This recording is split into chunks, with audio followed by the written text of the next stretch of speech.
લખતર ગામના વાસમોની પાઇપલાઇનમાં માઠમેડી પાસે ઘણા સમયથી બે જગ્યાએ લીકેજ છે, ત્યારે તંત્ર દ્વારા એક લીકેજ રિપેરિંગ શરૂ કરાયું છે। ગામમાં અનેક જગ્યાએ પાઇપલાઇન લીકેજ રિપેરિંગ કરાયા પછી તે જ જગ્યાએ લીકેજ થઈ છે। લખતર ગામની માઠી દશા બેઠી છે, તેમ લખતર ગામમાં સરકાર દ્વારા આશરે ₹2 કરોડના ખર્ચે જલ સે નલ તક યોજના અંતર્ગત નવી પાઇપલાઇન નાખવામાં આવી છે, પરંતુ આ પાઇપલાઇન જે જગ્યાએથી શરૂ થાય છે ત્યાંથી જ જે જગ્યાએ પૂરી થાય છે તેવા ભૈરવપરા, મફતિયાપરા, કેન્ટીનપરા વિસ્તાર, કાદેસરની બારી પાસે સહિતના વિસ્તારમાં અનેક જગ્યાએ લીકેજ થાય છે, જ્યારે નવી પાઇપલાઇનમાં પાણી છોડવામાં આવે છે ત્યારે ભર ઉનાળે, ચોમાસું અને ભર શિયાળે ચોમાસા જેવા ઘાટ સર્જાય છે, જેના અંડરમાં પાઇપલાઇન આવે છે તે ગ્રામ પંચાયત પાસે છેલ્લા 1 વર્ષથી પાઇપલાઇન લીકેજ છે।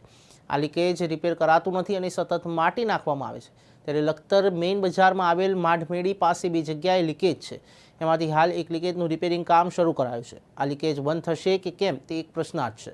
ત્યારે ઉલ્લેખનીય છે કે લખતર થયેલા અનેક કામમાં ભ્રષ્ટાચાર થયાની શંકા સાથે પ્રભારી સચિવ સુરેન્દ્રનગર, જિલ્લા સચિવ ગ્રામ વિકાસ અને ગૃહ નિર્માણ, જિલ્લા કલેક્ટર, ડીડીઓ એસીબીમાં લેખિત અરજી કરાઈ છે, છતાં કોઈ તપાસ થતી નથી કે કોઈ થવા દેતું નથી। તે પ્રશ્ન લખતર ગામના જાગૃત નાગરિકોમાં ઘુમરાઈ રહ્યો છે।